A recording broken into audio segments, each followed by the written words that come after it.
Hello everyone, how's it going? This is Manjoti. I am a productivity coach. Today I wanted to talk a little bit about the importance of having the right environment around us, because I think all of us have been hearing about the importance of having the right environment, being surrounded by the right people, inspiring content, the right mental food and things like that. But what's really the fuss about this? Is it really important? Is it really that important?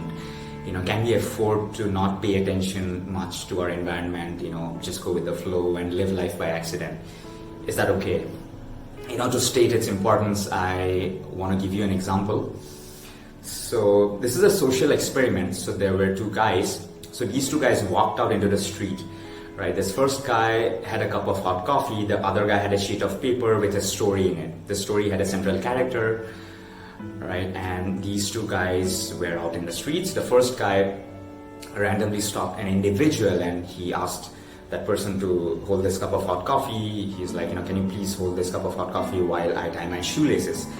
And this same individual, would be stopped by this other guy down the road, and he will ask this individual to read the story in that sheet of paper and explain the characteristics of the central character in that story, in exchange for $20, right? 5 minutes, $20, easy money, no big deal, right? And they repeated this experiment for a bunch of individuals. Like the first guy will randomly stop an individual on the street, he'll ask them to hold a cup of hot coffee. Can I tie my shoelaces? The same individual will be stopped down the road by this other guy. He or she will be asked to read that story and explain the characteristics of the central character. They repeated this experiment for a bunch of individuals, maybe around 100 or so. And they repeated the same experiment, this time with a cold cup of coffee, right? So basically the first guy will randomly stop an individual on the street and, ask them to hold his cup of cold coffee while he ties his shoelaces, and the same individual will be stopped down the road and be asked to read that story in that sheet of paper and explain the qualities of the central character.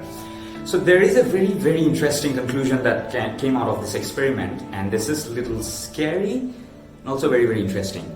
So 80% of the people who touched the hot cup of coffee explained the qualities of the central character in the story, in the sheet of paper, as warm and friendly and something along those lines. And 81% of the individuals who touched the cold coffee explained the qualities of the central character as cold and rude and something along those lines. Like one is 80%, other one is 81%, just 1% more. It's very, very interesting because we are talking temperatures here. We are not talking any sort of brainwashing or some sort of hypnosis or some extensive conditioning, nothing like that. It's just temperature, right? So I'm sure many of the individuals who came up with the qualities of the central character thought that their conclusion was based on independent rationalization. But turns out it was influenced by temperature, whether they touched hot coffee or cold coffee.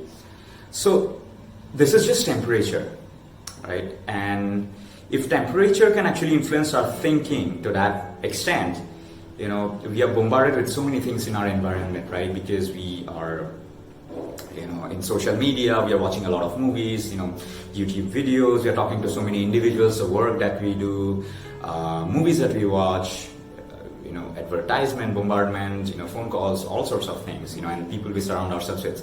So we have no idea to what extent we are getting primed, right? In good and bad ways both.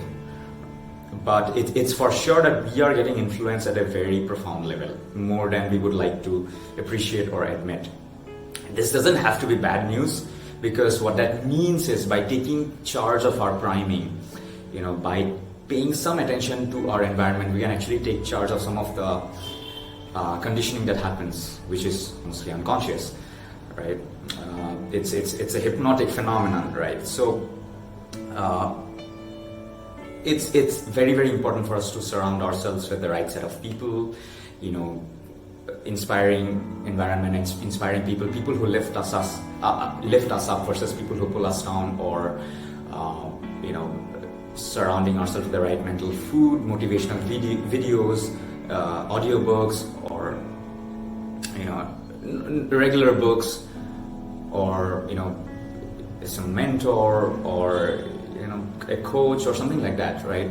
So maybe dedicate maybe an hour or two on a daily basis to actually feed your mind with the right content, with the right mental food. Read the right books, listen to the audiobooks, listen to the right videos, or if you can, surround yourself with people who inspires you, who you can learn from, right? Do your best. And it's highly desirable if you can actually surround yourself with people who are inspiring and they're living the lives that you want to live, let's say.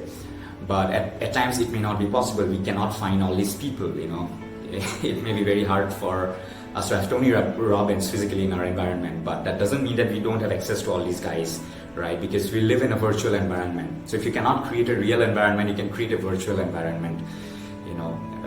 We have access to a ton of educational material. There are so many videos, there are so many audiobooks, there are so many physical books. There's Kindle, right? There are, reading devices, and so many things. And you can call up that friend who is inspiring, and have that conversation. A friend who will always lift you up, or get a mentor or a coach or something of that nature, right? Because it's profoundly important for us to actually pay attention to our environment, right? Because it is influencing our thinking and our emotions, even the goals that we have for our life, because whoever we are surrounded by rubs us off in so many different ways, unconsciously. It's more of a hypnotic phenomenon.